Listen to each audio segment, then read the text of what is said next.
Parmi les choses qu'il faut réfléchir avant de partir à la maison, avant de retrouver en galoute, de quitter le cocon et kadosh de Bnei Brak, comment faire pour se protéger de toutes les influences volontaires ou involontaires, des choses qu'on subit dans les gens qu'on voit dans la rue et dans les affiches. Il y a des choses, des anciens amis, des anciennes habitudes, il y a toutes sortes de toumas qu'on rencontre à droite, à gauche. Comment faire pour se protéger de tout ça? La paracha de cette semaine, paracha de Shemini, nous explique qu'il y a des keilim, à la fin de la paracha, qui sont mekabel touma, différents ustensiles, qui sont sensibles à la touma extérieure et il y en a qui ne sont pas sensibles. Kol keli cheres, asher yipol mehem el tocho, kol asher betocho itma voto tishbo. Lorsqu'on a un keli, un récipient en argile, en terre, n'est mekabel touma que de l'intérieur et pas de l'extérieur. Contrairement à tous les kelim. Kol asher yipol alem meomotam itma mi kol kli etz, obeged, or, osak, tous les autres kelim, de toutes les matières, en bois ou en tissu ou en cuir, ou en sakol, n'importe quel instrument que travail, il peut devenir tamé. Mais si c'est un keili cheres, il est mekabel touma seulement mitocho velo migabo. Si on le touche de l'extérieur par une touma, ça lui fait rien du tout. Aval les notar mikvé. Tous les autres peuvent les purifier dans le mikvé. Le kli cheres, non, il est... Une fois qu'il a absorbé la touma de l'intérieur, il reste tamé. En tout cas, qu'est-ce qu'il y a marqué ici? Qu'un keili cheres n'est pas mekabel touma. Tu peux mettre dans... tu peux toucher un rat mort ou un chat mort avec un stylo, une fourchette, ça devient tamé, il faut les amener au mikvé. Par contre, si tu touches avec une tasse en argile, en porcelaine, de l'extérieur, ça lui fait rien. Pourquoi? Comment ça se fait que la Torah nous fait une telle différence entre les keili cheres et les autres? Parce qu'un autre keili, il est assez chachouv pour subir un choc lorsqu'il est confronté à une touma. Hop, ça va entamer. On va la mettre au mikvé. Un keili cheres, ça vaut rien. C'est un morceau d'argile qu'on ramasse par terre. On fait une forme, on le met au four. Keili cheres, c'est des choses qui n'ont pas une grande valeur. La seule valeur que ça a, c'est parce que ça peut contenir, c'est un récipient, c'est une tasse, c'est une cuillère, c'est une douche, tout ce qui est en cheres comme ça peut contenir, alors c'est chachou pour son contenu, mais pas pour son contenant, pas pour le kli lui-même.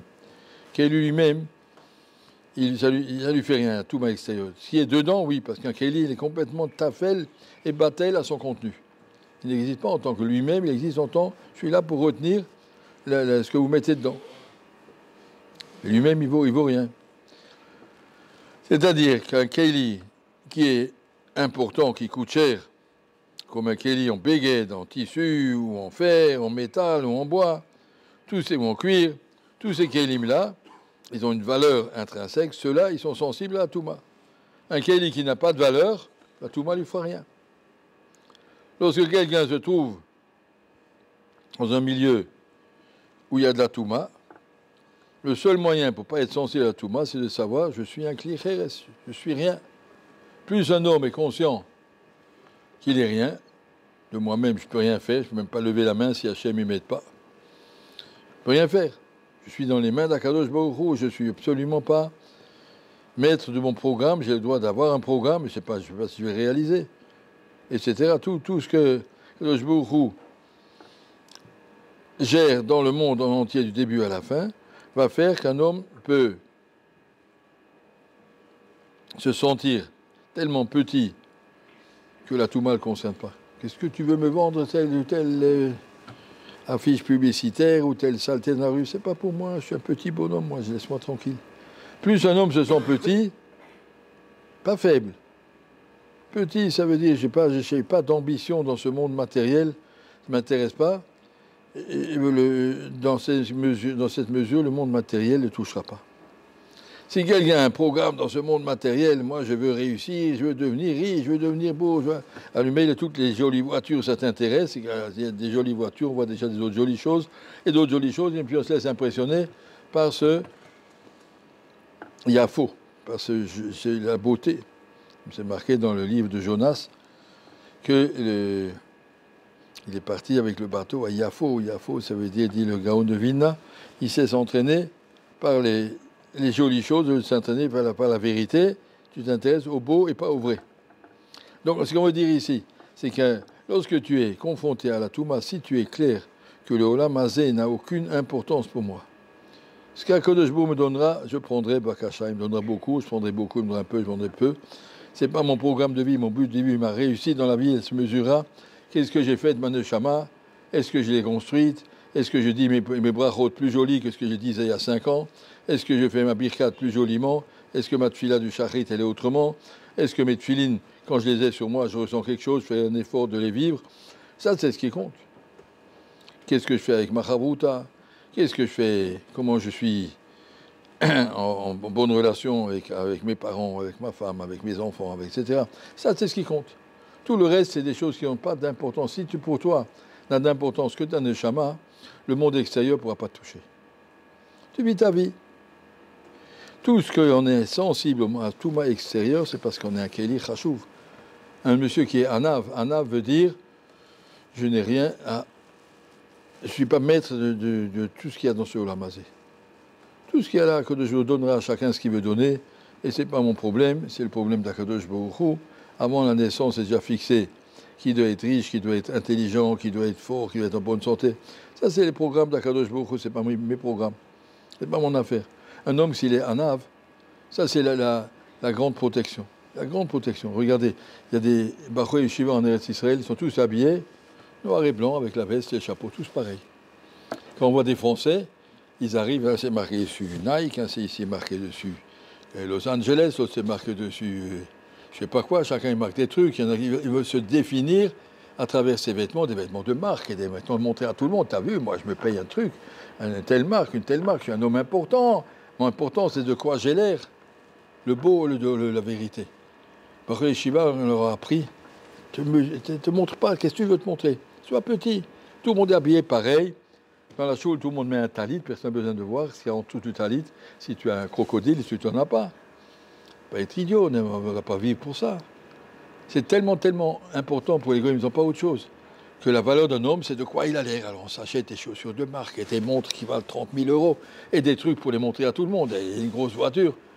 Le médecin du Rav Chaim Kanievski, il a dit une fois, Rav, je me suis acheté une nouvelle voiture. J'ai besoin pour mon métier, une voiture qui ne me fait pas de problème pendant que je roule, mais ça me fait un petit peu d'aïnara des voisins. Qu'est-ce que vous me conseillez?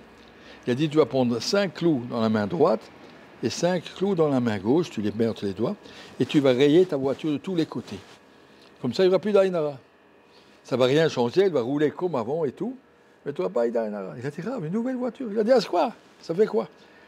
Les gens qui s'attachent au beau, alors il ne va pas rayer sa voiture, tu ne te rends pas compte. Ma nouvelle voiture, je viens de m'acheter. Et puis il a dit, mais ça roule la même chose. Tu as acheté la voiture pour rouler ou pour te montrer? Pas être bête, pas être bête. On ne vit pas pour l'extérieur, on vit pour l'intérieur, on vit pour le Hémet. Celui qui vit pour le Hémet, la Touma extérieure ne le concerne pas, comme le Kli Cheres. Un Kli Cheres, ça ne lui fait rien où c'est qu'il se trouve.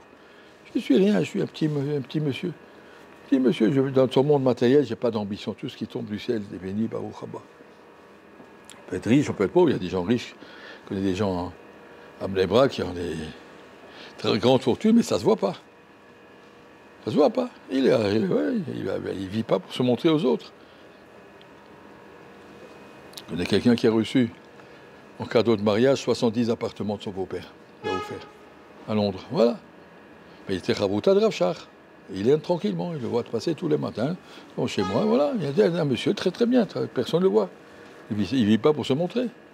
Il en a de l'argent, il va s'en servir. Voilà. Mais il ne vit pas pour ça. C'est pas ça qui me définit. Et ces gens-là, ils ne sont pas sensibles à la Touma extérieure. Ils vivent sa vie à lui. Ça, c'est ce qu'on me demande d'aller rentrer à Paris. Arrêtez de vous montrer, de vous acheter des marques et des trucs chers et de montrer à tout le monde, t'as vu? Arrête. montre vite ta neshama. Ne vis pas l'extérieur, s'enfuir vers le beau, c'est le contraire du vrai. Alors, à être capable d'être, de dire, je cherche ce qui est vrai, je cherche ce qui est durable, et pas des choses qui... La mode, elle change tous les ans, et je vais changer avec eux, je ne suis pas un fou. Hachem nous aide.